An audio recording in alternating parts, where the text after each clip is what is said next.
Believe it or not, it has been 10 years since Nintendo released the NES Classic Mini, this beautiful little console here that brought back all the 8-bit classics. But is it still worth buying in 2026?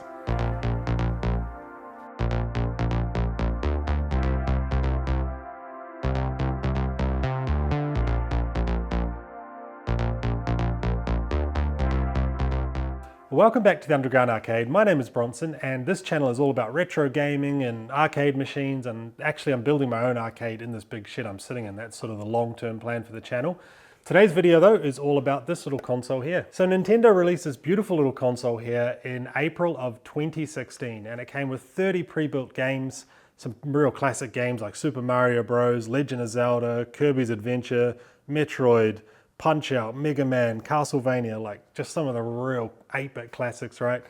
And this console quickly sold out. So they estimated about 2.3 million of these sold out, and they actually did a second run of these consoles in April of 2018, a couple of years later. And all in all, Google suggests they sold about 3.7 million of these little consoles, which is pretty amazing, sort of over that, I guess, period of 2016 to sort of 2019. So a pretty staggering amount of these little consoles were sold. So this sold for $60 US back in 2016. Actually, the one I bought, this console I bought, the guy's got the original receipt in there, and he paid $120 New Zealand in 2016. So that is, yeah, that's $60 US. These actually skyrocketed when they first sold out, and people were trying to sell them on eBay for like $200 US, like still sealed in the box, you know, because there was a shortage. But then that second run kind of came out of them and all the prices sort of adjusted. But yeah, $60 console back in the day that got you 30 of the classic games. So I actually missed out on all the fuss back then. I wasn't really gaming back in 2016, so I picked one up recently and I'm pretty impressed with it. It is a cute little replica of the device. It is nice that it's like licensed and, you know, it's a proper official product. It's pretty basic. You basically get 2 controller ports on the front, a power button, a reset button, and then on the back you get an HDMI out and a DC in. So it just came with a USB cable for power, not a wall plug. You need your own wall plug, but yeah, just USB cable for power, must just be 5 volts. It also came with a Nintendo controller, which is pretty cheap and cheerful, this one, but does look pretty true to the original.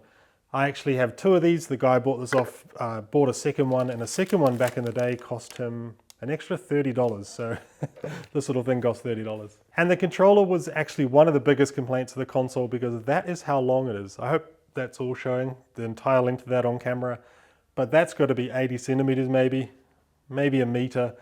What's that for you guys in the States? 26, 7, 8 inches. So not very long, couple of feet long. So if you were gonna play this at home, you'd probably have to have this quite far out from the TV. You're probably gonna need a couple of meters of HDMI cable. You can buy cable extenders for these plugs.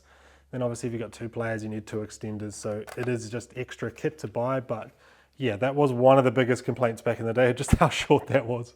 As well as that controller cable being like just painfully short, I only have one other complaint, and that is that this device has HDMI out on the back and only HDMI out.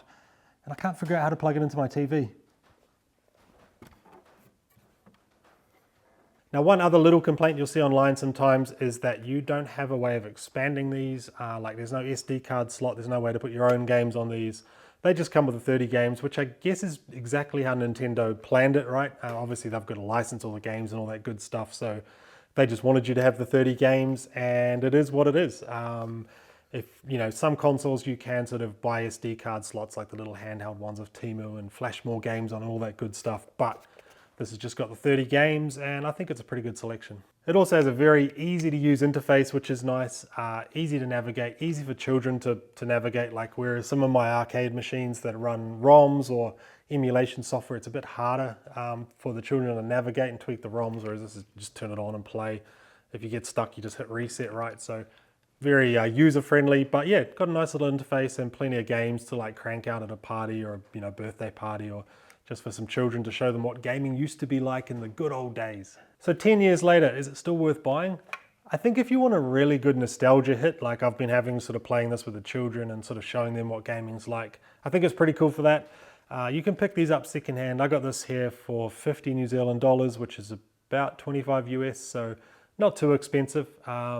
Funnily enough, people that have these still in sealed boxes are selling them for big money, bigger than the 50 I paid. But I've seen some of these on eBay for 200, 250 US dollars, which is like $500 in New Zealand, which is pretty crazy. But those are obviously all sealed up and still in the box. So there is a bit of collector appeal there. For me, I think this will look neat. I'm gonna put some shelves in my office, which you might have seen in the background in other videos. I'm gonna put some floating shelves in my office and put some of the consoles and sort of arcade adjacent stuff and gaming stuff on those shelves, and this will look quite neat, I think. You know, you could imagine this with the controller sitting up on the shelf there would look quite neat as well. So bit of collector's appeal, yeah, bit of nostalgia appeal. Well, thank you so much for watching. Like I said at the top of the video, this channel is all about retro gaming and arcades. So like machines like this, I've done a video series on. This was an empty shell when I bought it, and this is running Raspberry Pi in it, Retro Pi, a bunch of ROMs. I've been trying to fix old machines like this one, claw machines, all sorts of good stuff. There's heaps on this channel, so if you want to subscribe, go back, watch another video. I'd love for you to join me on the adventure as I build out my arcade. Leave a comment as well. Commenting is free down the bottom. What do you reckon? Is the NES worth buying still? Worth $50 New Zealand or 25 American dollars for a bit of nostalgia? Let me know what you think below, and I'll see you in a week in the next video.